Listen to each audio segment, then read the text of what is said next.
సంగమును శరీరమునకు ఆయనే శిరస్సు. ప్రార్థన చేసుకున్నాం. కళ్ళు మూసుకునండి, ప్రార్థన చేసుకుందాం. ప్రార్థన చేసుకుని చదవబడినటువంటి లేఖన భాగాన్ని, వాక్యాన్ని ధ్యానం చేసుకుందాం. ప్రభు మనతో మాట్లాడాలని ప్రార్థన చేసుకుందామండి.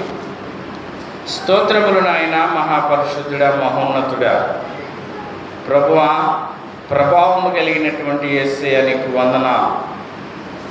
ప్రభు 2026లో నాయన గడిచిన 4 నెలలు కూడా నాయనని దయగలిగిన హస్తాలలో సంఘమును, సంఘ బిడ్డలను, కుటుంబములను, ప్రతి ఒక్క నాయన బిడ్డలను నాయన మీరు కాచి కాపాడిన విధానాన్ని బట్టి మీకు వందనాలు.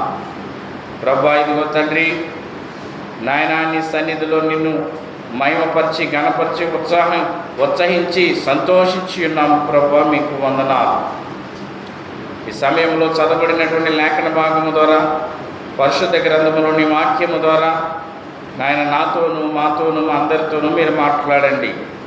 మీరు మాట్లాడుచుండగా వినగల చెవిని, గ్రహించుకునే హృదయాన్ని, అట్టి మనస్సును మా అందరికీ దయచేయండి. నాయన నీ సన్నిధిలో ప్రతి ఒక్కరికి భయభక్తులను దయచేయండి. చిన్నపిల్లలను, పెద్దవారిని అందరినీ కూడా మీ స్వాధీనంలో పెట్టుకునండి. నీ బలిపీఠ మీద నిలబడిన నన్ను నీ సిలువ చాటును మరుగు చేసుకుని నాయన నా ద్వారా నాయన నీ బిడ్డలతో మాట్లాడండి. నా నోటిని బోరగా వాడుకుని మీరు మహిమ పొందమని యేసయ్య అతి పరిశుద్ధ నామములో అడిగి వేడుకున్నాం పరమ తండ్రి, ఆమేన్. దేవునికి స్తోత్రం, హల్లెలూయా. మరి ఒకసారి ఆ మాటను మనం చదివినట్లయితే,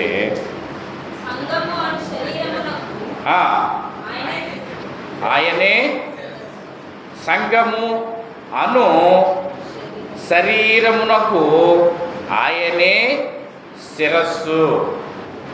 దేవునికి స్తోత్రం, హల్లెలూయా. అంటే ఏంటంటే ఆయన సంఘము అనగా శరీరము, శరీరము అనగా సంఘము. ఈ శరీరం అనేటటువంటి, సంఘం అనేటటువంటి ఏమంటే శరీరమునకు, సంఘం అనేటటువంటి శరీరమునకు ఎవరు తలగా ఉన్నారంట? ఎవరు శిరస్సుగా ఉన్నారంట? చెప్పాలి. ఎవరు శిరస్సుగా ఉన్నారు? యేసు ప్రభువారే శిరస్సుగా ఉన్నారు. నాకు ఒక ఆలోచన వస్తూ ఉంది. ఏమిటి అనంటే, నాకు ఒక విషయం గుర్తు వస్తూ ఉంది. మనమందరము కూడా చూస్తూ ఉంటాం లోకములో. ఏమిటి అనంటే, 10 తలలు కలిగినటువంటి రావణుని గురించి మనకు అందరికీ తెలుసు. ఏమండి, మరి దసరా జరిగినప్పుడు ఏం చేస్తారో, ఆ దసరాలో ఏం చేస్తారండి, ఒక ఆయన్నేమో రాముడిగా తయారు చేసి అక్కడేమో పెద్ద బొమ్మను పెట్టి 10 తలలు పెట్టి ఏం చేస్తారు, కాలుస్తారు. ఆ తలలు బాణాలతో కొడుతూ ఉంటారు. అవునా? అవును కదా. దేవునికి స్తోత్రం, దేవునికి స్తోత్రం, హల్లెలూయా. దేవునికి స్తోత్రం. అంటే రావణుడికి ఎన్ని తలలు ఉన్నాయి? 10 తలలు ఉన్నాయి. ఏమంటే చాలా పాములకి, కొన్ని పాములకి ఎన్ని తలలు ఉంటాయి? 2 తలలు ఉంటాయి. చాలామంది చెప్పే మాట ఏమిటి? ఎవరైనా మాట వినలేదనుకోండి, వీడు 2 తలకాయల శిఖండీయుడు అని అంటారు. ఏమంటారు? దేవుని స్తోత్రం చెప్పండి, హల్లెలూయా. దేవునికి స్తోత్రం. అంటే తల గురించి దేవుడు మాట్లాడుతూ ఉన్నాడు. అంటే ఇప్పుడు మనమంతా సంఘము. ఏమండి, ఈ లోకమంతా సార్వత్రిక సంఘము. ఆయన సంఘమునకు ఎవరు శిరస్సు అనంటే యేసు ప్రభువారే. ఇదిగో ఈ ఊర్లో ఉన్న 6 సంఘాలైనా, ఏమండి జిల్లాలో ఉన్న, ఈ రాష్ట్రంలో ఉన్న, ఈ దేశంలో ఉన్న, ఈ ప్రపంచంలో ఉన్న అన్ని సంఘాలకు, అన్నిటిలో నుండి ఏమండి ఎత్తబడేటటువంటి సంఘమునకు, సార్వత్రిక సంఘమునకు ఆయనే శిరస్సు. దేవునికి స్తోత్రం, హల్లెలూయా. దేవునికి స్తోత్రం. చూడండి, శిరస్సు అనే మాట గురించి వాక్యాన్ని మనం ధ్యానం చేద్దాం 10 నిమిషాలు. కొరింథీయులకు రాసిన మొదటి పత్రిక 11వ అధ్యాయము 3వ వచనం మనం చూసినట్లయితే కొరింథీయులకు రాసిన ప్రతి పురుషునికి శిరస్సు క్రీస్తనియు, స్త్రీకి శిరస్సు పురుషుడనియు, క్రీస్తునకు శిరస్సు దేవుడనియు మీరు తెలుసుకొనవలెనని కోరుచున్నాను. దేవునికి స్తోత్రం.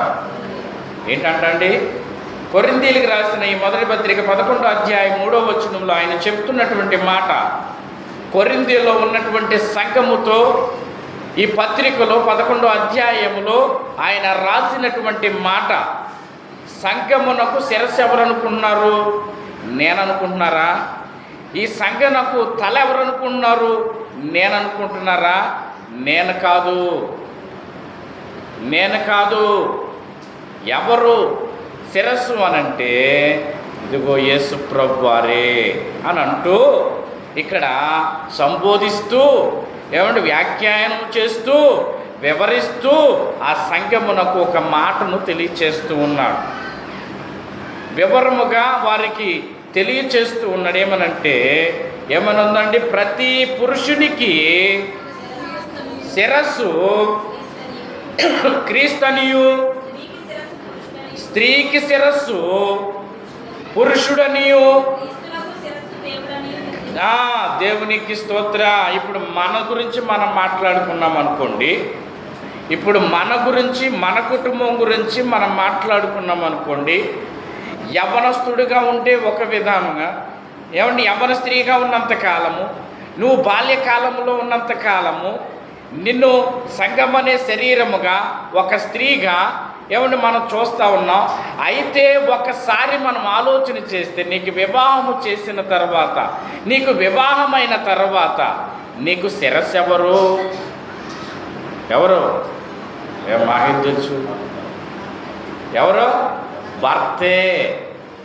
ఎవరంటే మనకి శిరస్సు ఎవరు? భర్తే. మనకి శిరస్సు ఎవరు అని అంటే భర్త.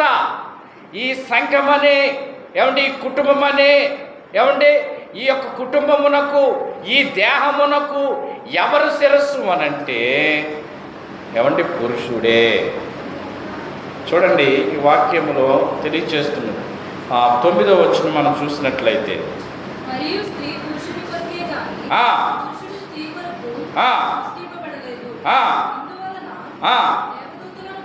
దేవదూతలను బట్టి అది కాదండి, 7వ వచనం చదవండి.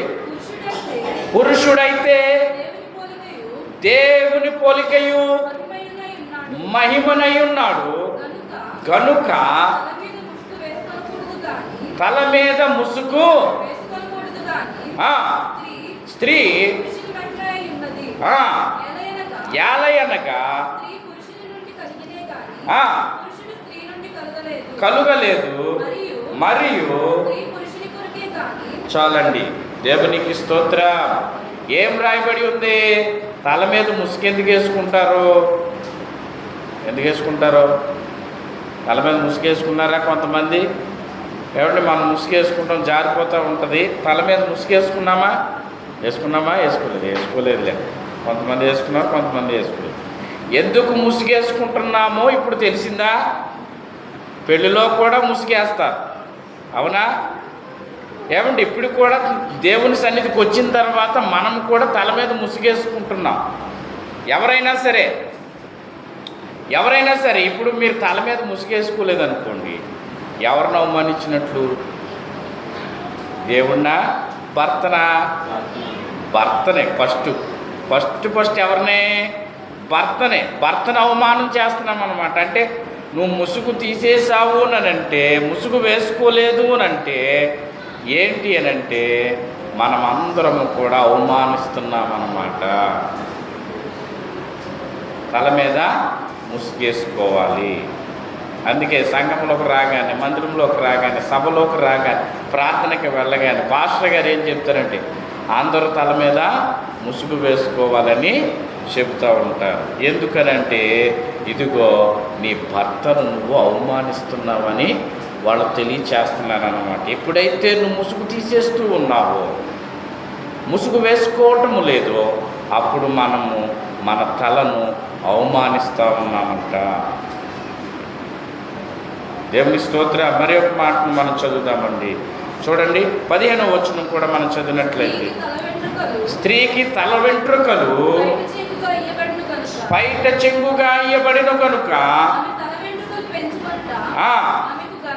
ఆమెకు ఘనము. చాలండి, పైన రాయబడి ఉన్నది 14వ వచనంలో, పురుషుడు తల వెంట్రుకలు పెంచుకొనుట అతనికి అవమానమని స్వభావ సిద్ధముగా మీకు తోచును కదా. ఏంటంటే తల పురుషులు బాగా ఎక్కువగా పెంచుకుంటే, ఆడవాళ్ళలాగా పెంచుకుంటే ఏంటంట? అవమానం. స్వభావ సిద్ధముగానే అంటే స్వభావముగానే అవమానం అంట. అదే ఆడవాళ్ళు పెంచుకుంటే తల, ఇప్పుడు ఈ కాలంలో ఏం జరుగుతుందంటే మగోళ్ళు పెంచుకుంటున్నారు తల, ఆడవాళ్ళు కట్ చేసేసుకుంటున్నారు కదా. మగవాళ్ళు ఏమో తల పెంచుకుంటున్నారు, ఏమంటే జడలు వేసుకుంటున్నారు, ఏంటి క్లిప్లు పెట్టుకుంటున్నారు. అవునా కదా? ఏమంటే మీరు 2012లో ట్రైనింగ్కి వెళ్తే అక్కడ చాలామంది ఇలాగే ఉంటున్నారని, ఇదేంటిరా బాబు ఇలాగ ఉన్నారు అనుకున్నాం. అక్కడో ఎందుకు ఓ 10 సంవత్సరాలు ఆగితే ఏమైందంటే 10 సంవత్సరాలు గడిచినప్పటికి మన ఊర్లోనే వచ్చేసింది. ఏమొచ్చేసింది? కల్చర్ వచ్చేసింది. ఏం కల్చర్ వచ్చేసింది? ఏమంటే జుట్టు పెంచుకోవడం, మగవాళ్ళు జుట్టు పెంచుకుని ఏమంటే జడలు వేసుకోవడం, ఇప్పి తల కింద చేసుకోవడం, క్లిప్పులు పెట్టుకోవడం. చాలామంది ఏమండి ఆడవాళ్ళు కుట్టించుకునే రింగులు చెవులకి ఏమంటే మగవాళ్ళు కుట్టించుకోవడం, రకరకాల పద్ధతులు ఈ లోకంలోనికి వచ్చేసినాయి. ఇప్పుడు మగవాడు తల పెంచుకుంట ఎవరికి అవమానం అనంటే స్వభావ సిద్ధముగా తనకే అవమానం. స్వభావ సిద్ధముగా తనకే అవమానం. మరి ఆడవాళ్ళు అయితే, ఆడవాళ్ళు జుట్టు పెంచుకుంటే ఏమండి వాళ్ళకి ఘనత అంటది. ఇప్పుడు ఈ మాటను బట్టి మనం ఏం చేయాలి? ఏమో మాకేం తెలుసు. ఏం రాయబడింది 15వ వచనంలో? మరొకసారి చదవండి. స్త్రీకి తల వెంట్రుకలు పైట చెంగుగా ఇయ్యబడెను కనుక ఆమె తల వెంట్రుకలు పెంచుకొనుట ఆమెకు. అవునా కదండి? ఎన్ని ఘనతలు ఉన్నాయో అందులో ఇది ఒక ఘనత. ఎవరికి ఘనత అనంటే స్త్రీలందరూ కూడా తల పెంచుకుంట వలన వారికి ఘనత. అందుకే చాలామంది ఏమంటే మొన్న చూసారా, మన ఊరు స్వచ్ఛనయ్య గారు వచ్చారు కదా, అప్పుడు చెప్పారు కదా, మీరు విన్నారు, మర్చిపోయారా? విన్నారా?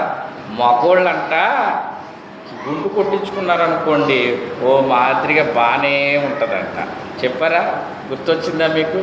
అదే ఆడవాళ్ళు అనుకోండి ఏంటంట, గుండు కొట్టించుకుంటే ఎలాగుంటుందంట? ఆయన చెప్పినాడు, అబ్బాబ్బా ఒక ఆనపకాయలు ఒక తల ఉంటుందంట, ఏమిటి దోసకాయలాగా ఒక తల ఉంటుందంట.